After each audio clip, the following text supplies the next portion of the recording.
ইমানদার, আল্লাহর দেওয়া সার্টিফিকেট অনুযায়ী নাম ইমানদার। আমার ঘোষণা দিলেও আমি ইমানদার, ঘোষণা না দিলেও ইমানদার। জোরে বলেন সুবহানাল্লাহ। এই 5 গুণ অর্জন করতে রাজি আছি সবাই? আল্লাহ আমাদেরকে এই 5 গুণ অর্জন করে সত্যিকারের ইমানদার হওয়ার তৌফিক দান করুক, সকলে আমিন। আসেন, এই ইমানদারদেরকে আল্লাহ রাব্বুল আলামিন ডাক দিয়ে বললেন যে আমি তোমাদেরকে একটা পরামর্শ দিই, আমার কথা শোনো। কে বলতেছেন? কে বলতেছেন?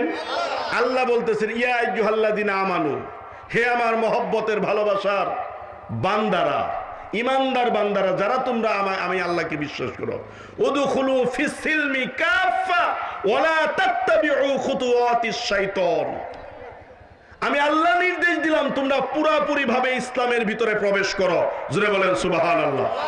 ওয়ালা তাত্তাবিউ খুতুওয়াতিশ শাইতান, সাবধান, শয়তানের পদাঙ্ক অনুসরণ করো না। ইন্নাহু লাকুম আদুউম মুবিন, সে হলো তোমাদের প্রকাশ্য দুশমন। আমাদের সবচাইতে বড় দুশমন কে? বলেন কে? সন্দেহ আছে? সন্দেহ থাকলে ঈমান নাই। কারণ আল্লাহ বলে দিয়েছেন আমাদের সবচাইতে বড় প্রকাশ্য শত্রু হলো শয়তান। এখন প্রশ্ন আসতে পারে, আমার ভাই তো আমাকে ঠকাইলো, সম্পত্তি সে 3 বিঘা বেশি নিল, আমারে 3 বিঘা ঠকাইলো, তাহলে ভাই আমার বড় শত্রু হইল না কেন? রাস্তার মধ্যে সন্ত্রাস আমার বুকে ছুরি ধইরা আমার কাছ থেকে লাখ টাকা ছিনতাই করে নিয়ে গেল, এই সন্ত্রাস আমার সবচেয়ে বড় শত্রু হইল না কেন? ভাই হিসেবে বোনকে ঠকাইছে, বোন বলল যে আমার এই ভাই আমাকে ঠকাইলো, সে আমার বড় শত্রু হইল না কেন? শয়তান বড় শত্রু কেন? আসেন, যদি ভাই আপনাকে ভাই হিসেবে ঠকায়, এই ঠকা আপনার থাকবে আপনি এই দুনিয়াতে যে কয়দিন বাঁচা আছেন এই কয়দিন। মরে গেলে কি এই ঠকার কোনো ঠকা আছে? বলেন, 5 পাখি থাকলেই কি আর 20 পাখি থাকলেই কি? কবরে যাওয়ার পরে সব বরাবর না? সব সমান সমান না? 20 বিঘা যার তারও যেই মাটি, 9 বিঘা যার রাস্তায় থাকে তারও সেই পার্থক্য আছে? কবর স্বর্ণ দিয়ে হীরা দিয়ে বানিয়ে দিলে লাভ আছে?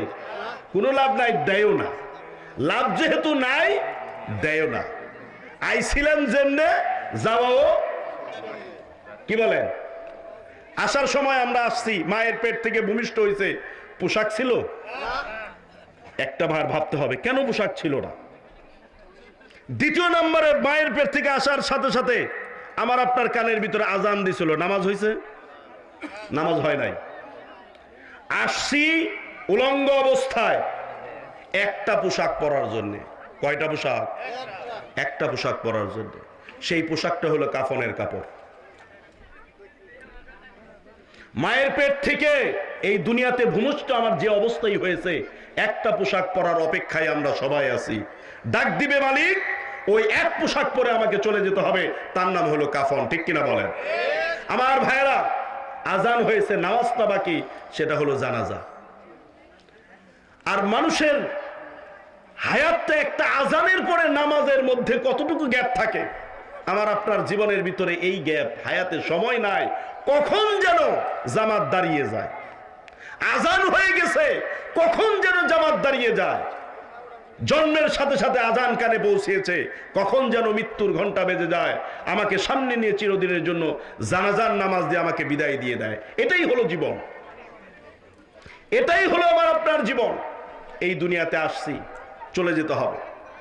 এই যে সময়টুকু আমার আপনার যদি বেঁচে থাকি, দুনিয়াতে যে যাই করলো না কেন আমার সাথে, যত শত্রুতাই করলো না কেন, এই শত্রুতার লংজিভিটি হবে যতক্ষণ পর্যন্ত আমি বেঁচে আছি, এই পর্যন্ত। ঠিক কিনা বলেন?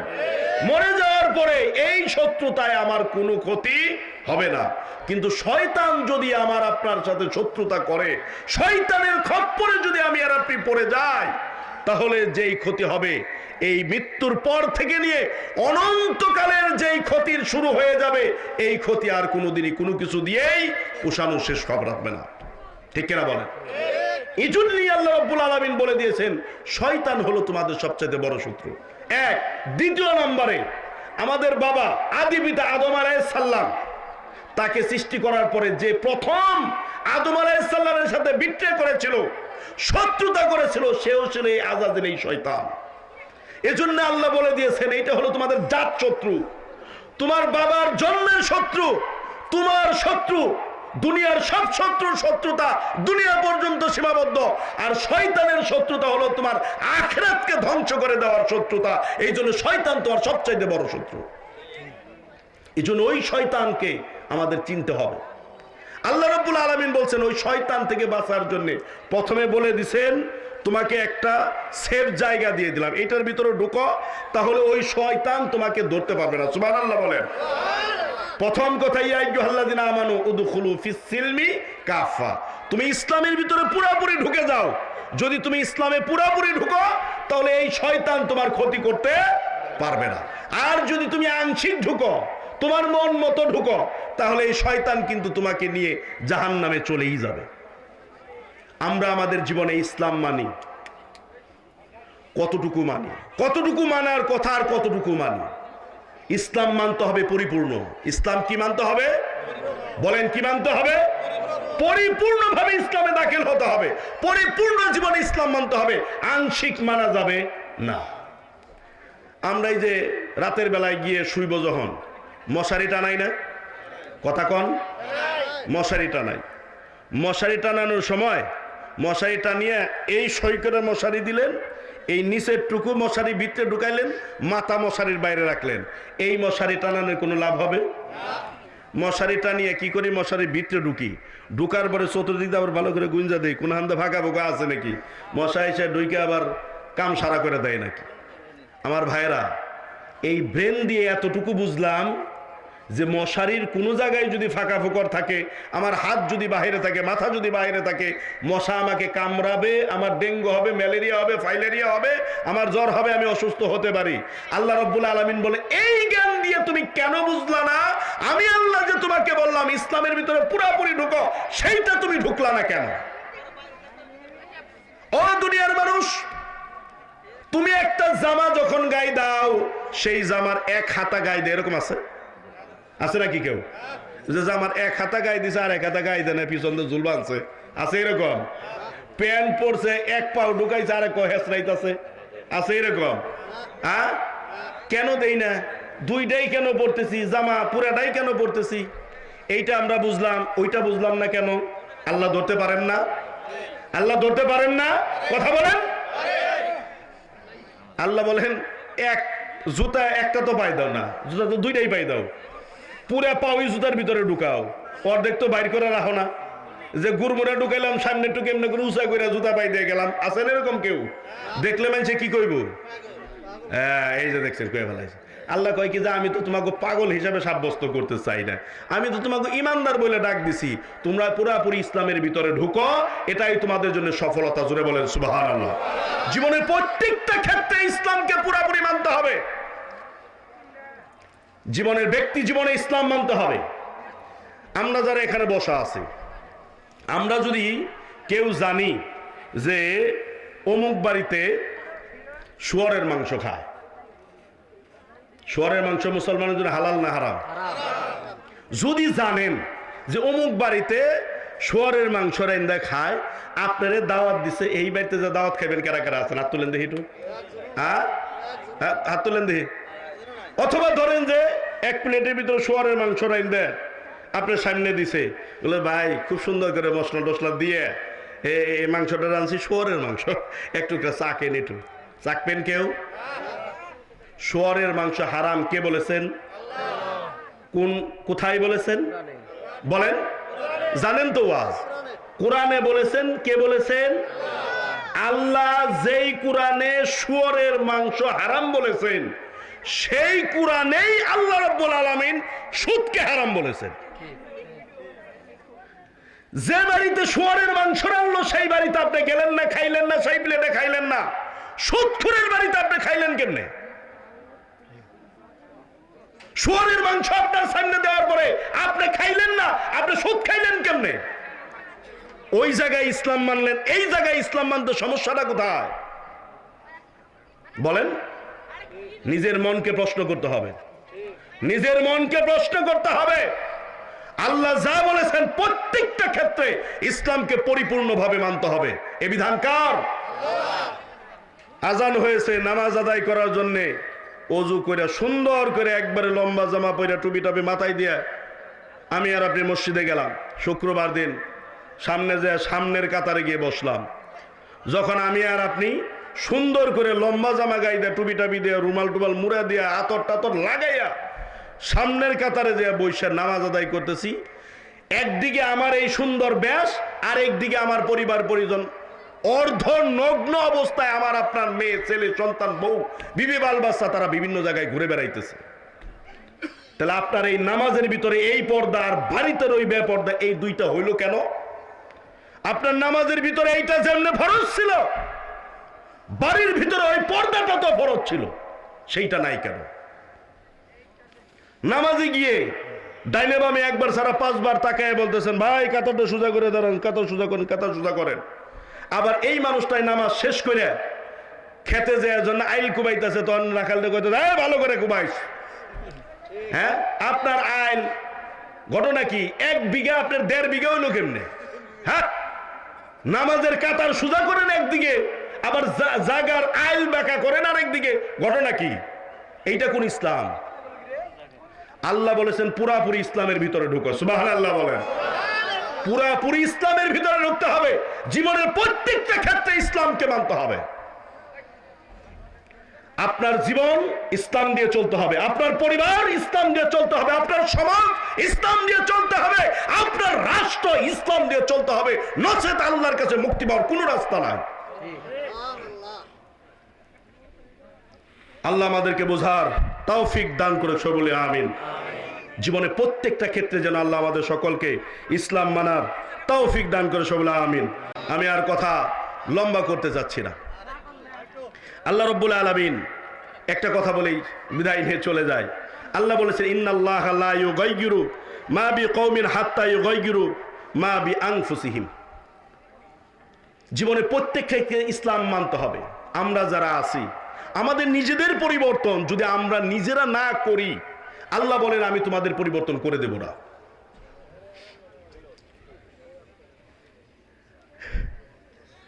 আমাদের পরিবর্তন কে করে দেবে বলেন? আমাদের নিজেদেরকেই করতে হবে। আমরা যদি নিজেরা চেষ্টা করি, তাহলে এই পরিবর্তন আল্লাহ করে দিবেন, যদি আমরা চেষ্টা করি। যদি আমরা চেষ্টা না করি, তাহলে আল্লাহ পরিবর্তন করে বলেন দেবেন না। এই জন্য আপনারা যারা আছেন, আমার যতটুকু বলার বলে যাব। আমারও জানি হাসরের ময়দানে আল্লাহ না কয় যে কিরে তোর তো এটা করার দরকার ছিল, তুই বললি না কেন? তোর এতটুকু এলেম দিয়েছিলাম, জ্ঞান দিয়েছিলাম বলার জন্য, এইটুকু বললি না কেন? আমাকে হাসরের ময়দানে আল্লাহ রাব্বুল আলামিন ধরবেন। আমি ধরা খাইতে চাই না। কোরআন হাদিস যতটুকু বলার সেটুকু বলে দেব। মানলে মানবেন, না মানলে না মানবেন, সেটা যার যার ব্যাপার। ঠিক কিনা বলেন? এটা আপনাদের ব্যাপার। এই জন্য আমরা আমাদের নিজেদেরকে পরিবর্তন করতে হবে। নিজেদের ভাগ্যের পরিবর্তনের জন্য নিজেদের চেষ্টা করতে হবে। আল্লাহ বলেছেন, যে জাতি তার নিজের ভাগ্য পরিবর্তন করার চেষ্টা করে না, আল্লাহ সে জাতির ভাগ্যের পরিবর্তন করে না। দীর্ঘ একটা সময় আমাদের চলে গেছে, বাংলাদেশের মানুষের, মুসলমানের, আমাদের ভাগ্যের পরিবর্তন হয় নাই। ঠিক কিনা বলেন? যে যা ছিল তার অবস্থা দিনে দিনে অধঃপতন হয়েছে। যে ভালো ছিল, বড় লোক ছিল, ধনী ছিল, শিল্পপতি ছিল, তারা তাই হয়েছে। আমাদের অবস্থা দিনে দিনে শেষ। ঠিক কিনা বলেন? আসেন, এবার মনকে একটা বুঝ দেবেন। আমি মুসলমান হিসেবে এবার ইনশাল্লাহ থাকবো কোরআনের সাথে। কিসের সাথে বলেন? কিসের সাথে? সব দেখা শেষ নাকি বলেন? এবার আল কোরআনের বাংলাদেশ। বলেন কিসের বাংলাদেশ? যারা কোরআনের পক্ষে থাকবে, যারা কোরআন দিয়ে চলবে, যারা কোরআন দিয়ে চালাবে, আমরা তাদের সাথে আছি। ঠিক কিনা বলেন? কোরআন ছাড়া আর এইবার বাংলাদেশের মুসলমান কারোর সাথে হাত মেলাবে না। নিজেদের ভাগ্যের পরিবর্তনের জন্য নিজেদের চেষ্টা করতে হবে। আর সেই চেষ্টার নাম হলো আল কোরআনের শাসন। আল কোরআনের শাসন, আল কোরআনের শাসন। এছাড়া এ জাতির ভাগ্যের পরিবর্তন আর কিছু দিয়ে করা সম্ভব না। বিশ্বনবী এই দুনিয়াতে বেঁচে ছিলেন কতদিন? কত বছর? একটা হিসাব ধরে নেই, একটা হিসাব ধরে খালি শেষ দিয়ে দেই, তাহলেই বুঝবেন। নবীজি এই দুনিয়ায় বাঁচা ছিলেন 63 বছর হায়াতে জিন্দেগি। নবীজির এই 63 বছর হায়াতে জিন্দেগির মধ্যে এই 63 বছর হায়াতে জিন্দিগির মধ্যে নবীজির বয়স যখন নাকি 17, কত বছর? 17 বছর। তখন নবীজি দেখলেন যে এই মক্কার মানুষের যেই উশৃঙ্খলা, যেই পরিণতি, যেই অবস্থা, যেই দুর্যোগ দুর্ভোগ, এইটা থেকে মানুষকে উত্তরণের জন্য নবীজি একটা সংগঠন করেছিলেন, নাম দিয়েছিলেন হিলফুল ফুজুল। জানেন তো সবাই, আপনার শিক্ষিত মানুষ, নবীর জীবনের ভিতরে কিন্তু এটা অনেক গুরুত্বপূর্ণ একটা পয়েন্ট। বয়স কত তখন? বলেন কত বছর? 17 বছর বয়সে নবীজি সংগঠন করলেন, নাম দিলেন হিলফুল ফুজুল। মানুষের, গরিব মানুষ, দুঃখী মানুষ, অত্যাচারিত, নির্যাতিত, মাজলুম মানুষকে এইখান থেকে উঠিয়ে আনার জন্য নবীজি একটা সংগঠন করে এই কাজ পরিচালনা করার জন্য যে উদ্যোগ নিলেন, তখন নবীজির বয়স ছিল 17।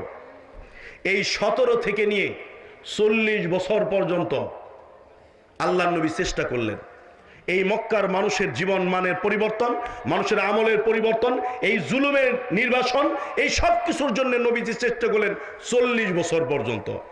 17 থেকে 40 কয় বছর হয়? বলেন 23। 40 থেকে নিয়ে 63 বছর নবুয়াত পেলেন নবীজির বয়স যখন 40। এই 40 বছর পরে কোরআন নাজিল হলো, নবীজি নবুয়াত পেলেন। এই 40 বছর বয়স থেকে নিয়ে 63 বছর পর্যন্ত নবীজি মানুষের কাছে কোরআন দাঁড়ে দাঁড়ে পৌঁছালেন। কোরআনের বিধান, কোরআনের আইন, কোরআনের শাসন, কোরআন দিয়ে নবীজি মানুষের মাঝখানে বিচার সহকারে সমস্ত কাজের ফায়সালা নবীজি করলেন।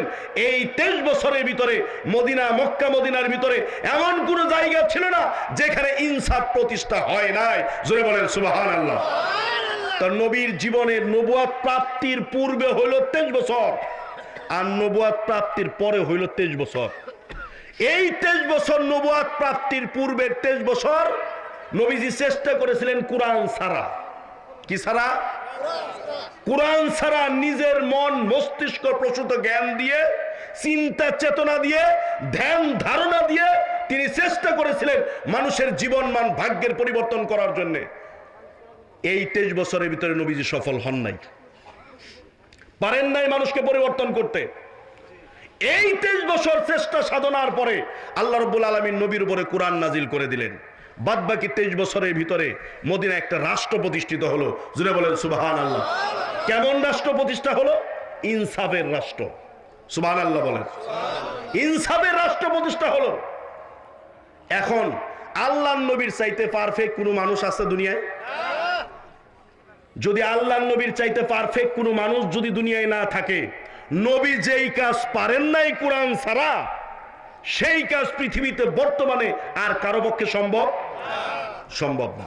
অতএব এই সমাজে যদি শান্তি প্রতিষ্ঠা করতে হয়, ন্যায় ইনসাফ যদি প্রতিষ্ঠা করতে হয়, কোরআন ছাড়া, ইসলাম ছাড়া বিকল্প কোনো রাস্তা নাই। সুবহানাল্লাহ বলেন। কোরআনের পক্ষে থাকবো তো ইনশাআল্লাহ। কোরআন আমরা চাই আমাদের ঘরের ভিতরে যেমনি কোরআনের তেলাওয়াত হয়, এইটা আমরা চাই। মসজিদে কোরআনের তেলাওয়াত হয়, এইটা আমরা চাই। আমরা ঠিক সেই সাথে এইটাও চাই সংসদের ভিতরেও যেন কোরআন দিয়ে সংসদ চলে, এইটাও আমরা চাই। বলেন আমরা সবাই চাই না? এটা না চাইলে কিন্তু ইমানদার হবেন না। এইটা না চাইলে কিন্তু আপনার ইমানদার হন নাই। আপনি আসেন, আমি আপনার বুঝাই দেন কেন ইমানদার হন নাই। এই জন্য জীবনে প্রত্যেকটা ক্ষেত্রে আজকে আমরা মানুষ, আমরা নানান জায়গায় বঞ্চিত, শুধু কোরআন না থাকার কারণে, ইসলাম না থাকার কারণে আজকে বঞ্চিত। আপনি কৃষক, যদি ইসলাম থাকতো, কোরআন থাকতো, আপনি বঞ্চিত হতেন না। আপনি ইমাম, আপনি বঞ্চিত হতেন না। আপনি শিক্ষক, বঞ্চিত হতেন না। আপনি খেটে খাওয়া মজুর, আপনি বঞ্চিত হতেন না। ইসলাম যেখানে, সেখানে ইনসাফ এবং সেখানে শান্তি। জুড়ে বলেন সুবহানাল্লাহ। এজন্যই আল্লাহ বলেছেন উদখুলু ফিস সিলমি কাফা, পুরোপুরি ইসলামের ভিতরে ঢুকো। একটা উদাহরণ দিলে বেজার হবেন কিভাবে বঞ্চিত হতেন না। দেখেন, আমাদের দেশে যখন কুরবানি হচ্ছে, আমরা একটা চামড়া বিক্রি করি কয় টাকা? হ্যাঁ, সর্বোচ্চ 1000 টাকা। ঠিক কিনা বলেন? গত কুরবানি ঈদের মধ্যে দেখেন সর্বোচ্চ আপনি একটা গরুর চামড়া বিক্রি করছেন 1000 টাকা। এর সাথে বেশি আপনি বিক্রি করতে পারেন নাই। 1000 টাকাও দেয় নাই, ম্যাক্সিমামই 500 টাকা দিছে। আচ্ছা ধরেন যে ধরলাম কুরবানির চামড়ার দাম দিছে 1000। একটা চামড়া থেকে কয় জোড়া জুতা হইব? মিনিমাম 10 জোড়া। কি বলেন? মিনিমাম 10 জোড়া জুতা হবে।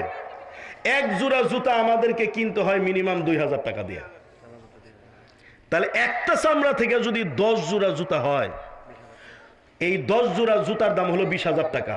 তাহলে একটা চামড়ার দাম হইতেছে কত? কিনতেছে 1000, বিক্রি করতেছে কত? 20,000 টাকা। একটা চামড়া প্রসেসিং করতে সর্বোচ্চ খরচ হবে 5,000। এর চাইতে বেশি হওয়ার কথা না, কোনো ক্রমেই সম্ভব না। তাহলে আমি যদি ধরি যে একটা চামড়া প্রসেসিং করতে 5,000 টাকায় খরচ হয়েছে, তাহলে চামড়ার মূল্য পড়ছে 6,000 টাকা। জুতা বানাইতে আরো ধরেন যে 5,000 টাকা খরচ হয়েছে, তাও কত? 11,000 টাকা। বাদ বাকি 9,000 টাকা কয়জনে নিছে? একজনে। কথা বুঝছেন? এজন্য গরিব চিরদিনই গরিব থেকে যাবে, ধনী যে চিরদিন ধনী হতে থাকবে। আমার আপনার মতো মানুষ যারা আছে তারা চিরদিন গরিবই হতে থাকবে। যারা কোটিপতি শিল্পপতি এদেশের, যারা বড় বড় বিমান দিয়ে ঘুরে বেড়াইতেছে, ওরা সারা জীবন বিমান দিয়েই ঘুরবে, আমরা বাসের চাকার তলে পড়েই মরবো। ঠিক কিনা বলেন? যদি ইসলাম থাকতো, যদি কোরআন থাকতো, হয় জুতার দাম 200 টাকা হবে, না হলে চামড়ার দাম 15,000 হবে। কথাটা কি বুঝাতে পারছি? আপনি আলু বিক্রি করতেছেন, আপনাদের এদিকে মনে হয় আলুর চাষ হয়, আলু বিক্রি করতেছেন না? আলু বিক্রি করবেন সর্বোচ্চ কয় টাকা করে? আচ্ছা, সর্বোচ্চ ধরেন 30 টাকা, 40 টাকাই ধরলাম কেজি। 1 কেজি আলু আমি আর আপনি বিক্রি করতেছি 40 টাকায়। 1 প্যাকেট চিপস কিনে খাইতেছি 15 থেকে 20 টাকা দিয়ে। 1 প্যাকেট চিপসের ভিতরে অর্ধেক আলুও দেয় না।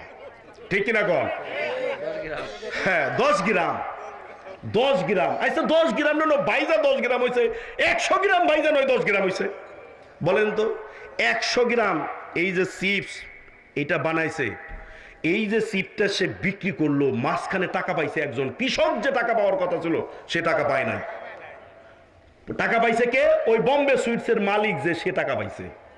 কৃষক যে খরচ করছিল, আমরা মনে করি কৃষিকাজে লাভ না, লাভ হইলো আমি আর আপনি গতর যে খাটাইতেছি, আমার আপনার হাজিরা না উঠে। ঠিক কিনা কন?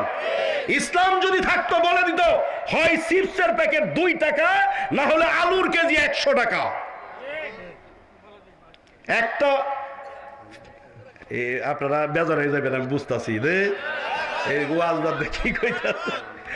ফ্যাক্টরিতে শ্রমিকরা যে কাজ করে, যেই শ্রমিক 400 টাকা হাজিরা পায়, আমি তো ফ্যাক্টরির সাথে জড়িত, আমি তো ভালো করে জানিয়ে গেলে।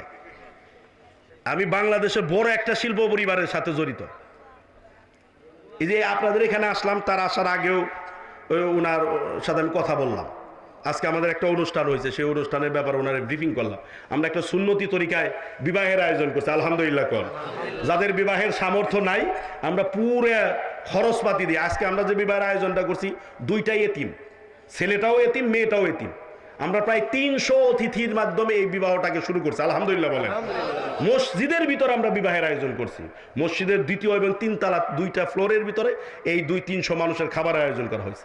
সেইটার ব্যাপারে আমি রিপোর্ট দিয়ে আসলাম যে এইভাবে এটা হয়েছে। আমি শিল্প পরিবারের সাথে চলে, আমি জানি একজন লেবার যে দৈনিক 400 টাকা হাজিরা, মাসে 12,000 টাকা কামায়, এই লেবারের কাছ থেকে যতক্ষণ পর্যন্ত সে আরো 400 টাকা ইনকাম করতে না পারে, ততক্ষণ পর্যন্ত একটা লেবারকে 400 টাকা দেয় না। আপনাকে যদি 400 টাকা দেয়, তাহলে ওই মালিক যে আপনাকে খাটাইতেছে, সে 400 টাকা আপনাকে দিয়ে ইনকাম করিয়ে এরপরে আপনাকে 400 টাকা হাজিরা দেবে। 800 টাকা কামাবে, আপনাকে 400 দেবে, সে 400 নেবে। ইসলাম না থাকার কারণে এটা হয়েছে। ধরেন একটা ফ্যাক্টরিতে 3000 শ্রমিক আছে, যদি 3000 শ্রমিক থাকে, প্রতি শ্রমিক থেকে যদি 400 করে টাকা নেয়, কত টাকা হয়? হ্যাঁ, 12 লাখ টাকা হয় দৈনিক। মাসে কত? 3,60,00,000 টাকা। এই 3,60,00,000 টাকা নিতেছে একজন। 3,60,00,000 টাকা নিতেছে একজন, আর মাস শেষে 2000 মানুষ মিলে নিতেছে 3,60,00,000 টাকা। যদি ইসলাম থাকতো বলে দিত, তোমার বেতন নির্ধারণ হবে, শ্রমিকের বেতন নির্ধারণ হবে না। তুমি ফ্যাক্টরি মালিক, ফ্যাক্টরির জন্য তুমি এত পার্সেন্ট পাইবা, আর বাদ বাকি টাকা সব শ্রমিক পাবে। সুবহানাল্লাহ বলেন। ইসলাম যদি থাকে, কুরআন যদি থাকে, ইসলামের শাসন যদি থাকে, যেই কর্মী যেই কর্মচারী বর্তমান ফ্যাক্টরিতে 12,000 টাকা বেতন পায়, কুরআনের বিধান অনুযায়ী তার বেতন ন্যূনতম 22,000 টাকা হবে এখন। বলবেন টাকা আসবে কোত্থেকে? টাকা আসবে ওখান থেকেই যেখান থেকে টাকা বিদেশে পাচার হয়ে গেছে, প্রায় 3.25 লক্ষ কোটি টাকা, সেখান থেকে টাকা আসবে। ইসলাম যদি থাকে, কোন একটা মানুষের চিকিৎসার খরচ কারো ব্যক্তির উপরে নির্ভর করবে না, চিকিৎসার খরচ টোটালি রাষ্ট্রের উপরে থাকবে। এটা ইসলাম। ইসলাম যদি ক্ষমতায় থাকে, ইসলাম যদি, কোরআন যদি শাসন থাকে, তাহলে কোন মানুষের চিকিৎসার ব্যবস্থা তার ব্যক্তি নির্ভর হবে না, চিকিৎসার ব্যবস্থা হবে রাষ্ট্রের। সুবহানাল্লাহ বলে। মসজিদ আমরা নামাজ পড়ি, আমাদের ভ্যাটে ট্যাক্সে এই দেশ চলে, আবার মসজিদের কারেন্টের বিলের টাকা আমাদের গুনতে হয়, ঠিক কিনা বলেন? ইমাম সাহেব নামাজ পড়ায়, ইমাম সাহেবের বেতন আমাদের দিতে হয়।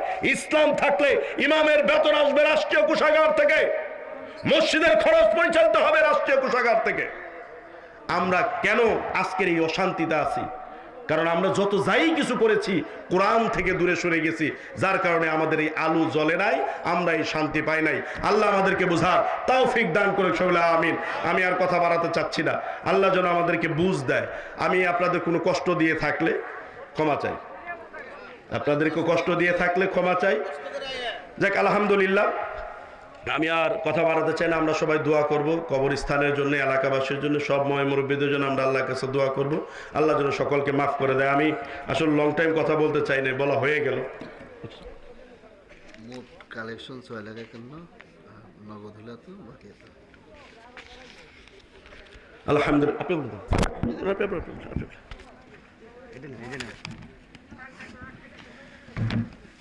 আসসালামু আলাইকুম। সম্মানিত এলাকাবাসী, দূর আগত মুরব্বিয়ান এবং পর্দার মা বোনেরা আছেন, আমরা আজকে এই মাহফিলে কালেকশন করেছি 6,51,000 টাকা। আলহামদুলিল্লাহ বলেন। আমাদের 6,51,000 টাকার মধ্যে নগদ পেয়েছি 3,02,000 টাকা। আলহামদুলিল্লাহ 3,02,000 টাকা পেয়েছি। আর এটা মনে হয় আমাদের এই মাহফিলের সর্বোচ্চ কালেকশন। 3,02,000 টাকা, 200 টাকা আমরা নগদ পেয়েছি।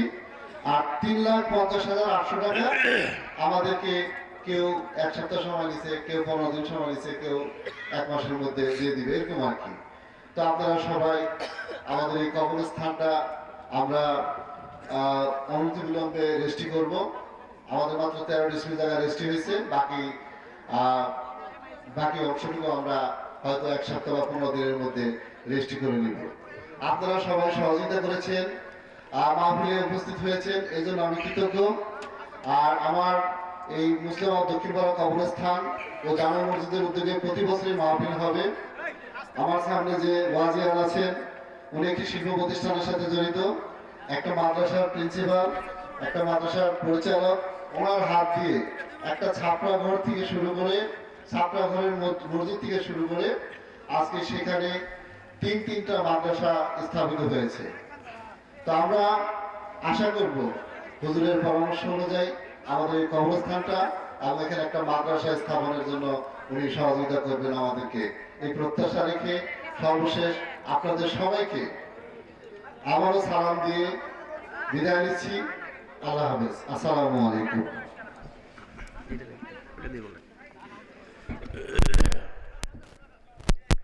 আলহামদুলিল্লাহ, আল্লাহ আমাদের আজকের এই বসাটাকে কবুল করুক, সবলা আমিন।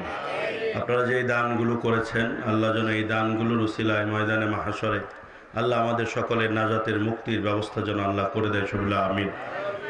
বিশেষ করে যারা এই মাহফিলের সাথে, আয়োজনের সাথে জড়িত, তাদের সবার জন্য আমরা দোয়া করব। আজকের মাহফিলে যিনি সভাপতি রবিউল আওয়াল, আমরা রবিউল মামা বলে আমি ডাকি। আমি যেখানে থাকি ওইখানে যখন আসছি, প্রথম মামার সাথে পরিচয়, আমি এখানে কয়েকবার আসছি।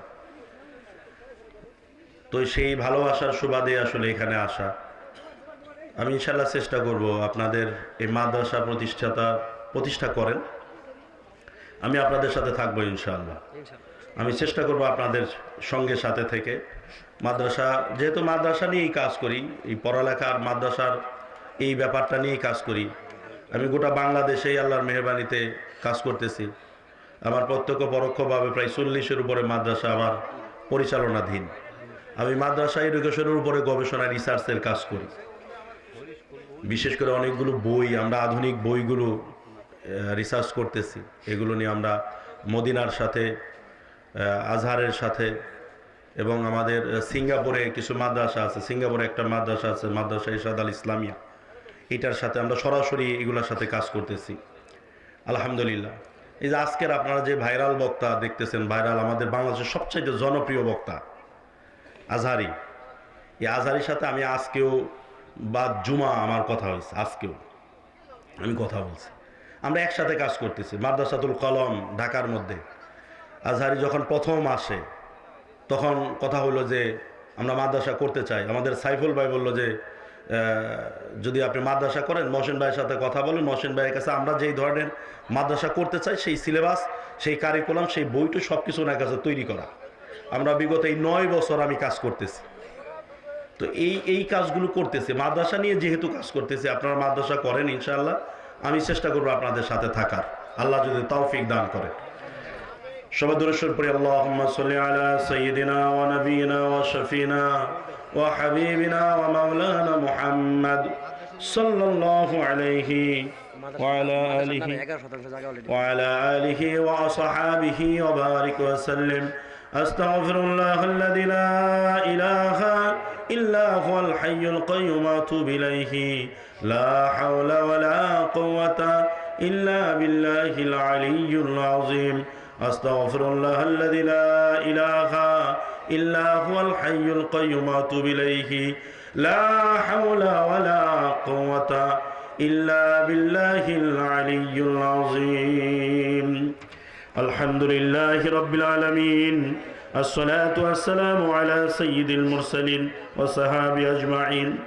ربنا ظلمنا أنفسنا وإن لم تغفر لنا وترحمنا لنكونن من الخاسرين رب ارحمهما كما ربياني صغيرا يا رب العالمين يا أرحم الراحمين يا الله।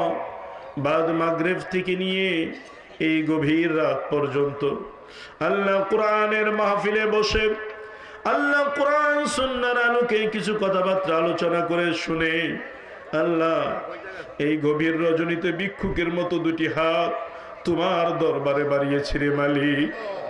আল্লাহ তুমি তাকিয়ে দেখো, আমরা দুনিয়াতে কখনো কারো কাছে এইভাবে দুইটা হাত পেতে দাঁড়াই না। আল্লাহ কেন তোমার দ্বারস্থ হয়েছি তুমি ভালো করেই জানো। তুমি ছাড়া আমাদের জন্য আর কেউ নাই। আল্লাহ দয়া করে তুমি আমাদের আজকের এই মাহফিল কবুল করে দাও। আল্লাহ যা কিছু দান সাদাকা হয়েছে তুমি কবুল করে নাও। আল্লাহর সওয়াবটুকু লক্ষ কোটি গুণে বাড়িয়ে সর্বপ্রথম সোনার মদিনায় দরদি নবীর পাক রওজা মুবারকে পৌঁছিয়ে দাও। আল্লাহ আমরা যারা হাত বাড়িয়েছি, আল্লাহ আমাদের মধ্য হতে অনেকের জনম দুঃখিনী মা হারিয়ে গিয়েছে, অনেকের বাবা নাই। আল্লাহ যারা মা হারা এতিম সন্তানগুলো হাত বাড়িয়েছে আর কোনোদিন মাকে একটাবার মা বলে ডাক দিতে পারবে না, বাবাকে একটা বার আর বাবা বলে ডাক দিতে পারবে না। আল্লাহ দয়া করে ওই সমস্ত এতিম মা বাবার কবরে আল্লাহ তুমি সওয়াবগুলো পৌঁছিয়ে দাও। আল্লাহ তাদের কবরগুলোকে জান্নাতের বাগান বানাইয়া দাও।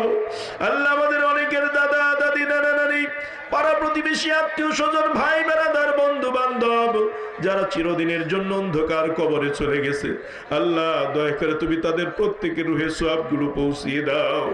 আল্লাহ তাদের কবরগুলোকে জান্নাতের টুকরা বানিয়ে দাও। আল্লাহ পাশে কবরস্থানে যারা শাহীদ আছে আল্লাহ তাদের রুহে সওয়াবগুলো পৌঁছিয়ে দাও। আল্লাহ এই এলাকার জমিনের নিচে যত মুমিন মুমিনাত শাহীদ আছে আল্লাহ দয়া করে তুমি তাদের প্রত্যেকের রুহে সওয়াবগুলো পৌঁছিয়ে দাও। আল্লাহ আমরা যারা হাত বাড়িয়েছি রে মালিক আমাদের জীবনের গুনার দিকে তুমি তাকিও না। আমাদের গুনার দিকে তাকালে তুমি বেজার হয়ে যেতে পারো। আল্লাহ তোমার রহমতের দিকে তাকিয়ে আমাদের জীবনের সমস্ত গুনাহ খাতাগুলো মাফ করে দাও। আল্লাহ তুমি যদি আমাদেরকে মাফ করে দাও রে মালিক, তোমার কোনো কিছুর কম পড়বে না। তুমি যদি মাফ না করো, আমাদের মাফ পাওয়ার জায়গা নাই, আমাদের মাফ চাওয়ারও জায়গা নাই, আমাদের যাবার মতো আর কোনো জায়গা নাই। আল্লাহ আমাদের মতো গুনাহগার বান্দা ছাড়া এই দুনিয়ার লক্ষ কোটি বান্দা তোমার আছে, তোমাকে আল্লাহ বলে ডাকবে। আল্লাহ তুমি একটু তাকায়া দেখো, তুমি ছাড়া আমাদের কোনো মালিক নাই। কার কাছে আমরা যাব? কার কাছে হাত বাড়াবো? কার কাছে ক্ষমা চাইবো? তুমি আল্লাহ ছাড়া আমাদের আর কোনো আল্লাহ নাই, আমাদের আর কোনো রব নাই, আমাদের আর কোনো খালিক মালিক রাজ্জাক নাই। আল্লাহ দয়া করে তুমি আমাদেরকে মাফ করে দাও। যেভাবে চললে তুমি খুশি হবে, তোমার রাসূল খুশি হবে, আমাদের সকলকে সেইভাবে চলার তৌফিক দান করে দাও ইয়া রব্বে কারীম। এখানে যারা হাত বাড়িয়েছে রে মাওলা, সকলের নেক হায়াতকে তুমি বাড়িয়ে দাও রব্বুল আলামিন। প্রত্যেকের মনে নেক মাকাসুদ নেক আশা পূরণ করে দাও। যারা যে পেরেশানিতে আছে পেরেশানি দূর করে দাও। মা বোনরা পর্দার অন্তরাল থেকে হাত বাড়িয়েছে, আল্লাহ জানি না কার মনের ভিতরে কি দুঃখ কষ্ট, তুমি ভালো জানো। আল্লাহ মা বোনদের মনের দুঃখ কষ্টগুলো দূর করে দাও। তাদের ময় মুরবি যারা কবরে চলে গেছে তাদেরকে মাফ করে দাও। সংসারে সুখ শান্তির ব্যবস্থা করে দাও, সচ্ছলতা দান করে দাও। আল্লাহ নেক জীবন যাপন করার তৌফিক দান করে দাও। সমস্ত প্রকার আপদ বিপদ বালা মুসিবত থেকে হেফাজত করে দাও। আল্লাহ দেশের উপর শান্তি বর্ষণ করে দাও। কোরআনের আইন, কোরআনের বিধান, কোরআনের শাসন তুমি প্রতিষ্ঠা করে দাও। কোরআন দিয়ে চলার তৌফিক দান করে দাও। কোরআন সুন্নায় জীবন যাপন করার তৌফিক দান করে দাও রব্বুল আলামিন। সমস্ত প্রকার চক্রান্ত থেকে দেশের স্বাধীনতা সার্বভৌমত্বকে তুমি হেফাজত করে নাও রব্বুল আলামিন। এই মাহফিলকে কবুল করে নাও, মাহফিলের সাথে সংশ্লিষ্ট সকলকে কবুল করে নাও রব্বুল আলামিন। যেই মাদ্রাসার কথা আলোচনা হলো, মাদ্রাসা প্রতিষ্ঠা করার জন্য ইতিমধ্যে জায়গার ব্যবস্থা হয়ে গিয়েছে। 11% জায়গা আল্লাহ মাদ্রাসার জন্য বরাদ্দ করা হয়েছে। আল্লাহ এই মাদ্রাসাকে তুমি প্রতিষ্ঠা করার তৌফিক দিয়ে দাও ইয়া রব্বুল আলামিন। যেদিন দুনিয়া থেকে চলে যাব, ঈমানটুকু নিয়ে কবরে যাওয়ার তৌফিক দান করে দিও। জান্নাতি মানুষ না বানাইয়া কবরের ডাক দিও না। মৃত্যুর সময় প্রত্যেকের জবানে জারি করে দিও কালেমা তাইয়্যিবা লা ইলাহা ইল্লাল্লাহু মুহাম্মাদুর রাসূলুল্লাহ। আসসালামু আলাইকুম ওয়া রাহমাতুল্লাহ।